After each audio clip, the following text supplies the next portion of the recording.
오늘 본문은 구약의 선지자들의 말들을 계속 인용하는 본문이 많기 때문에 바울이 무슨 말을 하려고 하는가를 잘 추적하며 우리가 이해해야 할 필요가 있는 본문이 되겠습니다. 오늘 본문은 어제의 본문에 이어서 이해해야 합니다. 하나님이 토기장이시고 우리가 그릇인데 두 가지 그릇을 소개했습니다. 하나는 진노의 그릇이고 하나는 긍휼히 여기는 은혜의 긍휼의 그릇입니다. 그러면 누가 진노의 그릇이고 누가 긍휼의 그릇이겠습니까? 그것을 만약에 이 두 가지 종류의 그릇을 유대인과 이방인에게 적용한다면 이방인이 진노의 그릇일까요? 유대인이 진노의 그릇일까요? 어렵죠. 당연히 유대인이 긍휼의 그릇이었습니다. 그런데 그 유대인이 그 그릇의 역할을 제대로 하지 못하여서 바뀌게 됩니다. 그래서 이 로마서의 놀라운 은혜는 하나님이 아브라함을 통하여 약속하신 그 선민이죠. 이스라엘을 통하여 구원하시고자 하는 하나님의 구원의 섭리가 어떻게 전개되어질 것인가에 대해서 구약의 선지자들이 호세아와 이사야가 예언했던 말씀을 인용하여서 설명하는데 오늘 그 본문을 같이 좀 하나씩 확인하기를 원합니다. 호세아에게 자녀가 3명이 있었습니다. 첫째 아들이 이스르엘이고 둘째 딸이 로루하마이고 셋째 아들이 로암미입니다. 이스르엘을 우리가 어디에서 이 이름을 찾을 수 있냐면 여러 번 성경에 나오지만 이스라엘은 아합의 시대에 나봇의 포도원이 있었던 것입니다. 그 나봇의 포도원이 그 아합에게 있어서 너무나 갖고 싶었는데 그가 그 땅을 팔지 않기 때문에 그것을 얻지 못했을 때 그 아합 왕의 아내였던 이세벨이 그를 계략으로 죽이고 그 땅을 빼앗죠. 그리고 그가 흘린 피를 하나님이 잊지 않겠다고 한 것입니다. 그래서 이 나봇의 포도원에 그 흘린 그 나봇의 피를 하나님이 어떻게 보복해 주시냐 하면 그 사람이 결국 죽은 그 자리에 이세벨이 죽게 됩니다. 이세벨의 그 피를 개들이 핥게 합니다. 그리고 아합의 70명의 아들이 그곳에서 죽임을 당합니다. 하나님이 보복하시는 자리예요. 그것이 이스라엘이라는 땅의 이름이고 이 호세아 선지자의 첫 번째 아들의 이름입니다. 그렇게 이름을 지으라 한 겁니다. 무슨 말일까요? 하나님이 불의한 이스라엘에 대하여 보복하시겠다는 거였어요. 하나님의 공의의 하나님을 선포한 겁니다. 이게 호세아의 첫 번째 아들의 이름의 의미입니다. 두 번째 딸이 있었는데 그 딸이 로루하마입니다. 로루하마는 로는 앞에 접두어인데 아니다, 노, 반대의 이런 뜻이에요. 그럼 루하마는 긍휼히 여기다라는 뜻이에요. 근데 이 긍휼히 여기지 않겠다라는 것이죠. 이 호세아의 두 번째 딸, 세 번째 아들은 로암미인데 로가 똑같이 아니다 부정어예요. 암미는 백성, 내 백성이라는 뜻이에요. 그러니 그 이스라엘 로루아마 로암미는 내가 너희를 긍휼히 여기지 않겠다, 너희는 내 백성이 아니다라는 뜻인데 이 호세아의 아내가 누구냐면 고멜이에요. 음란한 여인이었어요. 그가 낳은 자녀들이 다 이 호세아의 씨가 아니에요. 다 바람펴서 낳은 자녀들인 거예요. 근데 하나님께서 이 호세아를 통하여서 로루하마를 루하마로 만들고 로암미를 암미로 바꾸겠다. 이게 호세아서 1장의 내용입니다.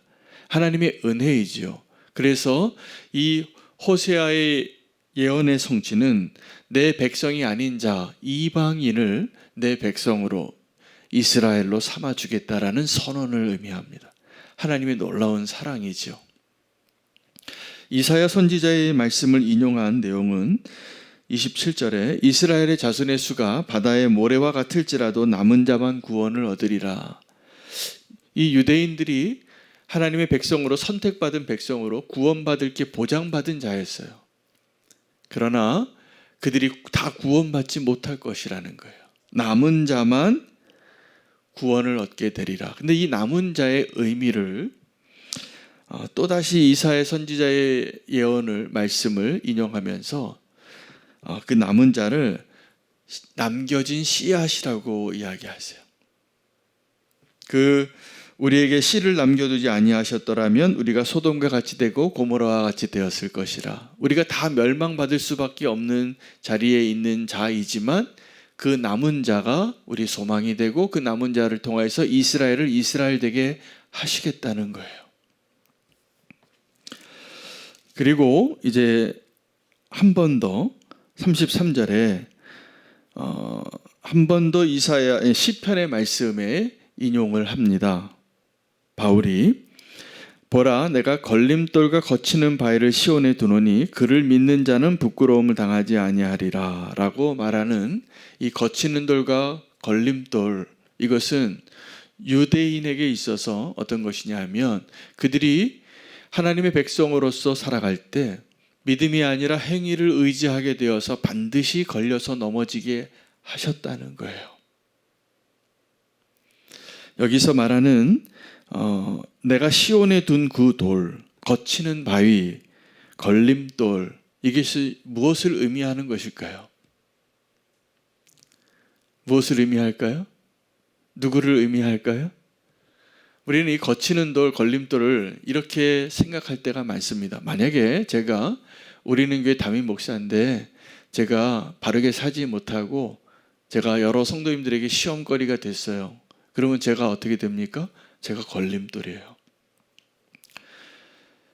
저 때문에 많은 사람이 실족할 수 있는 일이 일어날 수 있습니다.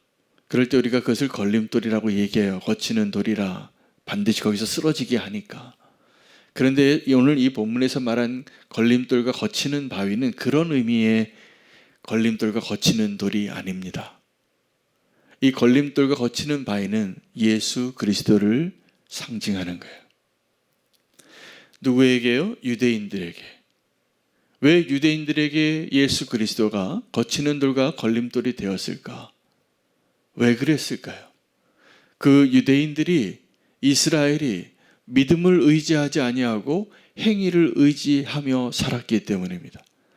율법을 따라 살고 행위를 의지하는 사람들은 반드시 그 예수 그리스도에게 걸려서 넘어지게 되어 있습니다. 예수님께서 공생애를 사실 때 어떤 별명이 있으셨냐면 죄인들의 친구였어요. 그리고 종교 지도자들을 향하여서는 독사의 자식들이라 라고 선언하시면서 그들을 향한 날카로운 말씀을 많이 하셨어요. 왜냐하면 예수 그리스도는 온전한 믿음을 의지하지 아니하고 율법을 의지하며 살아오는 자들에게는 반드시 걸려서 거기서 멈추게 되어 있습니다. 거기서 쓰러지게 되어 있습니다.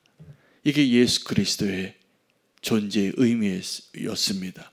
시온에 세워둔 거치는 돌 예수 그리스도. 그러면 다시 한번 우리가 정리를 해봐야 되는데 이렇게 의미해요. 굉장히 중요한 내용이 30절부터 32절까지 내용입니다. 자, 그런즉 우리가 무슨 말을 하리요? 의를 따르지 아니한 이방인들이 의를 얻었으니 곧 믿음에서 난 의요. 자, 이방인들은 어떤 존재냐면 의를 의지하지 않고 살던 자들이에요. 로 루하마예요. 로 암미예요. 근데 의를 의지하지 않으며 살았던 그 이방인들이 의를 얻었어요. 무엇으로요? 믿었기 때문이라는 거예요. 그런데 정말 하나님의 백성이었던 이스라엘, 의의 법을 따라간 이스라엘은 31절에 율법에 이르지 못하게 되었습니다. 왜요? 거치는 돌이 있기 때문이에요. 그들 스스로의 행위로 완전하게 의로움에 도달할 수 없음을 로마서는 이미 선언합니다. 아무도 하나님의 의에 도달한 자가 없다라고 선언합니다. 어찌 그리하냐? 32절이 결론입니다. 그들이 믿음을 의지하지 아니하고 행위를 의지함이라 부딪힐 돌에 부딪혔느니라. 여러분, 우리가 예수 그리스도가 시온에 세워진 거치는 돌, 또 부딪히는 바위라고 이렇게 시편에서 기록하였는데 예수님께서 뭐라고 말씀하셨냐면 내가 건축자들의 버린 돌이 하나님의 집에 모퉁이 돌이 되게 하셨느니라. 이 똑같은 돌입니다. 영어로 코너스톤이에요. 건축자들의 버린 돌이 모퉁이 돌이 되게 하셨느니라. 그 모퉁이 돌은 그 건물을 지탱하는 기초가 되어지는 반석이기도 하고, 믿음을 의지하지 아니하고 행위를 의지하며 살아온 유대인들에게 반드시 넘어지게 하는 걸림돌과 같은 돌이 이 코너스톤입니다. 여러분, 이제 우리가 어떠한 길을 가야 하냐 하면 믿음의 길을 가야 하는데, 그 믿음의 길을 가기 위하여 하나님께서 베드로와 같은 우리를, 고넬료를 만나게 하셔서 나의 거룩함을 의지하여 그 편견 가운데 깨어지지 아니하는 우리의 모습을 깨뜨리시고, 루하마를 루하마로, 긍휼히 여기지 못할 자를 긍휼히 여기는 자로, 사랑스럽지 않은 자를 사랑하는 자로 바꾸시는 하나님을 만나야 합니다.